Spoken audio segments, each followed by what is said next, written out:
जय श्री कृष्ण। प्रिय भक्तगणों, आप सभी को कार्तिक मास की एकादशी रमा एकादशी व्रत की हार्दिक शुभकामनाएं।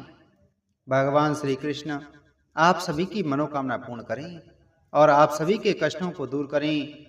प्रिय भक्तगणों, कार्तिक मास के कृष्ण पक्ष की एकादशी को रमा एकादशी कहा जाता है। यह एकादशी दीपावली से ठीक पहले आती है और अत्यंत पवित्र मानी जाती है। रमा एकादशी का व्रत करने से सभी पाप नष्ट हो जाते हैं और मनुष्य को धन, सुख, सौभाग्य और मोक्ष की प्राप्ति होती है। यह व्रत भगवान विष्णु को अत्यंत प्रिय है और जो भक्त पूरे श्रद्धा से इसका पालन करते हैं उन्हें रमा देवी यानी लक्ष्मी जी की विशेष कृपा प्राप्त होती है। प्रिय भक्तों, आइए सुनते हैं कार्तिक मास के कृष्ण पक्ष की एकादशी रमा एकादशी व्रत की कथा। धर्मराज युधिष्ठिर कहने लगे कि हे भगवान, कार्तिक कृष्णा एकादशी का क्या नाम है, इसकी क्या विधि है और इसके करने से क्या फल प्राप्त होता है, सो आप विस्तार पूर्वक मुझे सुनाइए। भगवान श्री कृष्ण बोले, हे राजन, कृष्ण पक्ष की एकादशी का नाम रमा एकादशी है। यह बड़े बड़े पापों को नाश करने वाली है। प्रसंगवश इसका महत्व मैं तुमसे कहता हूँ। प्राचीन काल में मुचकुंद नाम का एक राजा राज्य करता था। उसकी इंद्र के साथ मित्रता थी और साथ ही यम, कुबेर, वरुण तथा विभीषण के साथ भी मित्रता थी। यह राजा बड़ा धर्मात्मा तथा विष्णु भक्त था, साथ ही न्याय पूर्वक राज्य करता था। उस राजा की एक कन्या थी जिसका नाम चंद्रभागा था। उस कन्या का विवाह चंद्रसेन के पुत्र शोभन के साथ हुआ था। एक समय शोभन अपने ससुर के घर आई और उन्हीं दिनों जल्दी ही पुण्यदायिनी रमा एकादशी भी आने वाली थी। जब व्रत का दिन समीप आ गया तो चंद्रभागा को अत्यंत सोच उत्पन्न हुआ कि मेरे पति बहुत दुर्बल हैं और मेरे पिता की आज्ञा अति कठोर है।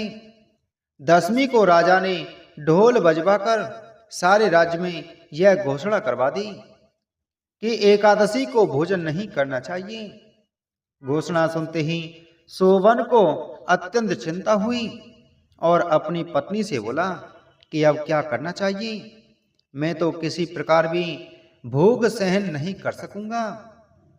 ऐसा उपाय बतलाओ कि जिससे मेरे प्राण बच सकें, अन्यथा मेरे प्राण अवश्य चले जाएंगे।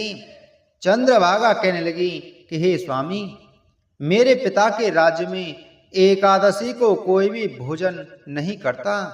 हाथी, घोड़ा, ऊंट, बिल्ली, गौ आदि तृण, अन्न, जल आदि भी ग्रहण नहीं कर सकते। फिर मनुष्य का तो कहना ही क्या है। यदि आप भोजन करना चाहते हैं तो किसी दूसरे स्थान पर चले जाइए, क्योंकि यदि आप यहाँ रहेंगे तो अवश्य ही व्रत करना पड़ेगा। ऐसा सुनकर शोभन कहने लगा कि हे प्रिय, मैं अवश्य व्रत करूंगा, जो भाग्य में होगा वह देखा जाएगा।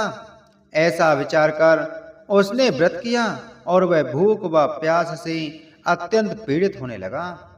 जब सूर्य नारायण अस्त हो गई और रात्रि को जागरण का समय आया, जो वैष्णवों को अत्यंत हर्ष देने वाला था, परंतु शोभन को अत्यंत दुखदायी हुआ। प्रातःकाल होते होते शोभन के प्राण निकल गए।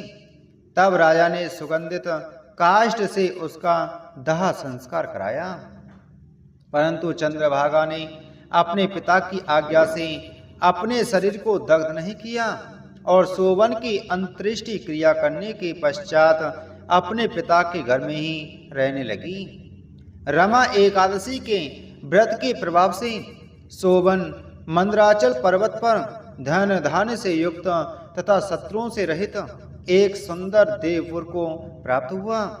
वह अत्यंत सुंदर रत्न और वैदूर्य मणि जड़ित स्वर्ण के खम्भों पर निर्मित अनेक प्रकार की स्फटिक मणि से सुशोभित भवन में सिंहासन पर आरूढ़, श्वेत चट और चमर, मस्तक पर किरीट, कानों में कुंडल, कंठ में हार बाहु में कपूर विभूषित गंधर्व और अप्सराओं से ऐसे शोभित होता था मानो दूसरा इंद्र विराजमान हो। एक समय मुचकुंद के नगर में रहने वाला सोम शर्मा नाम का ब्राह्मण तीर्थ यात्रा करता हुआ घूमता घूमता उधर जा निकला और उसने सोबन को पहचान कर कहा कि यह तो राजा का जमाई सोबन है। उसके निकट गया। सोबन भी उसको पहचान कर अपनी आसन से उठकर उसके पास आया और प्रणाम आदि करके कौशल क्षेम पूछने लगा। ब्राह्मण ने कहा कि राजा मुचकुंद और आपकी पत्नी चंद्रभागा कुशल से ही, नगर में भी सब प्रकार कुशल हैं, परंतु हे राजन, हमको अत्यंत आश्चर्य हो रहा है। अपना वृतांत कहिए कि ऐसा सुंदर नगर जो न कभी देखा न कभी सुना, आपको किस प्रकार प्राप्त हुआ।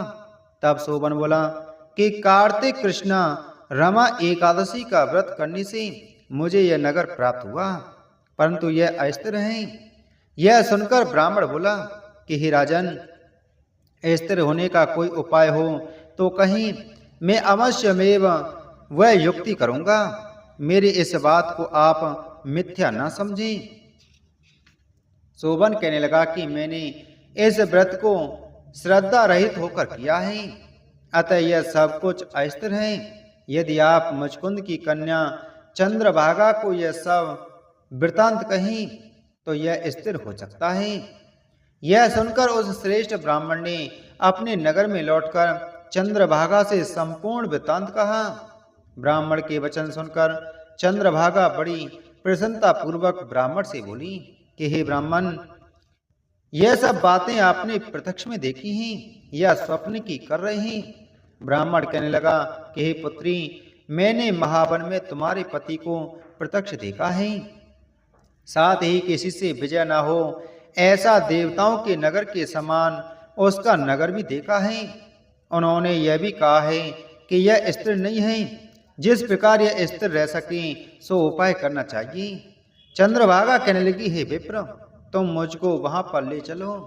पतिदेव के दर्शन की मेरी तीव्र लालसा है।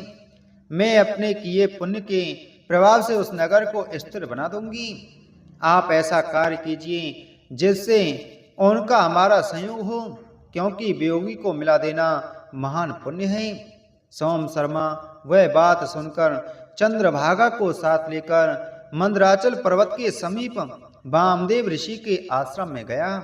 वामदेव ऋषि ने उनकी बात सुनकर वेद मंत्रों से उज्ज्वल तिलक तार द्वारा चंद्रभागा का अभिषेक किया।